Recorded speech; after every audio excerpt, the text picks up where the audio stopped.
Alright, Sean again here. Saturday, 30 August. In this segment I will cover the Bristol-Myers debacle or muddle or whatever you want to call it from this past week.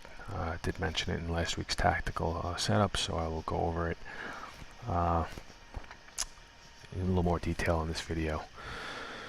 So in this case, here's a chart of Bristol-Myers on the daily. Again, just to reiterate what I was looking at last week, this was the prior week. Again, we had some pretty good consolidation here.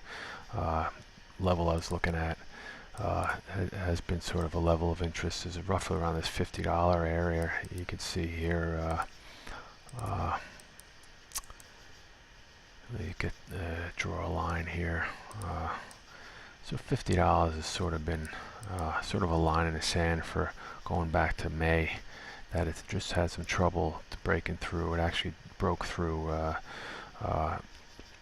late July, but then quickly came back in as the market got weak. And then even with the market bounce, really hasn't done much. And it's just sort of consolidated. But I figured, you know what, it might be worth a shot. Above these levels here, 50, 30. Now, also knowing that the key level here was going to be this high of 51.35 or 34, whatever it is in here. That's going to be some pretty critical resistance here. Even if it broke 50.30, it's going to have to contend with that in some way or fashion.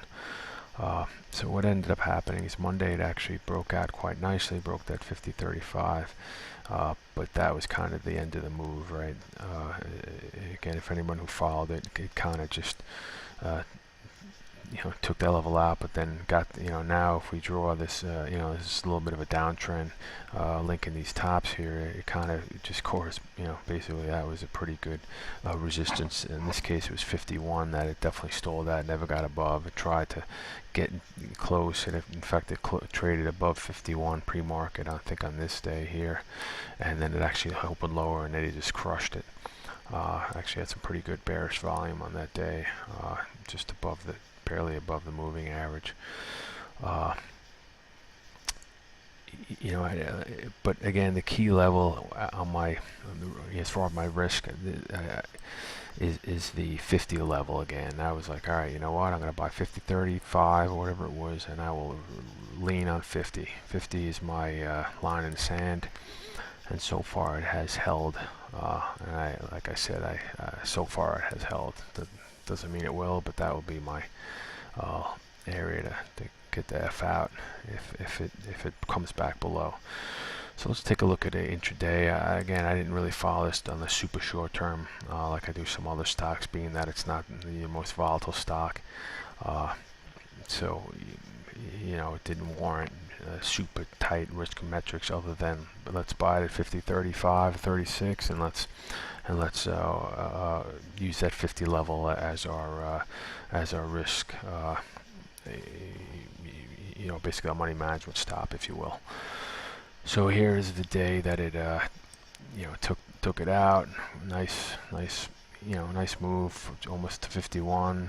For BMY, that's actually a pretty good move. Half a point is like I said, not so bad, right? And then it kind of just stalled out there, and then on Thursday it was just beat down. Something came out. I think there was some news out. Market, I guess, didn't like, or some players didn't like it. They traded it almost to 50. I mean, 50.10 was the low, and I was watching it, and it's just painful because I hate to see a gain turn to a loser. But and again, I kind of my short-term brain was like, all right, man, 50-50 is the level that you don't want to see it go below. I mean, they kind of punched it on Wednesday down to 50-57, and they brought it back up. So my line in the sand, at least from a shorter term perspective, was like, you know what, 50-50, that should be the line to get out. But again, I was like, I'm going to give this a little bit more room and lean on 50. And I was, sort of beating myself up when I saw this down in here. I was like, well, I'm an idiot. I should have sold it 50-50, because at this point when we're here, I'm like, they're going to take the 50s out. There's no question in my mind that 50 is going to get taken out, because I mean, this is a pretty violent move, and even if it were to bounce and 50 was going to be support, it just sort of made sense. Hey, let's, the stops are at 50, and let's take out the stops.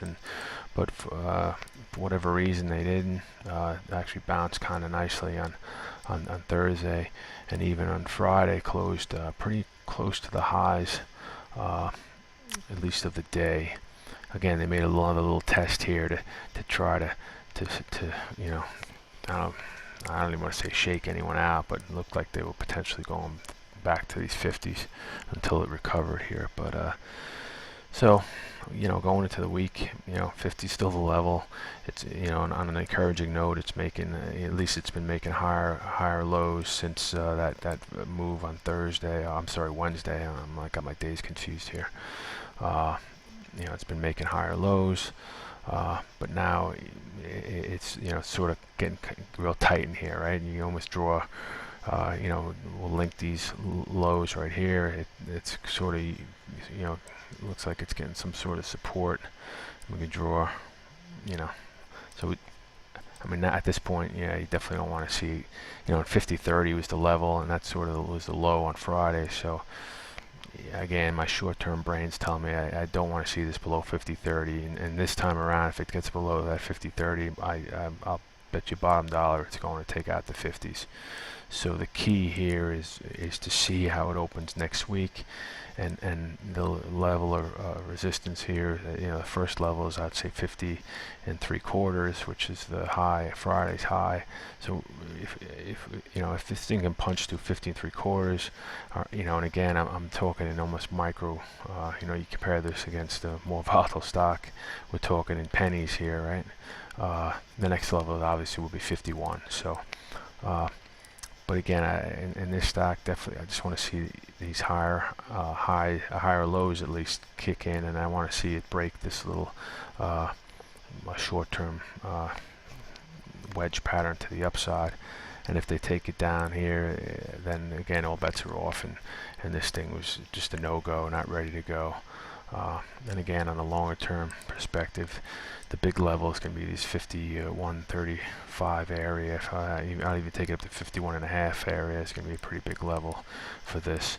And then again, there's some highs in here, roughly 52.5. So there's a good level of resistance overhead on this. But I just think that it has been in this bull market an extremely strong drug stock, and although it has been a bit of a laggard since March.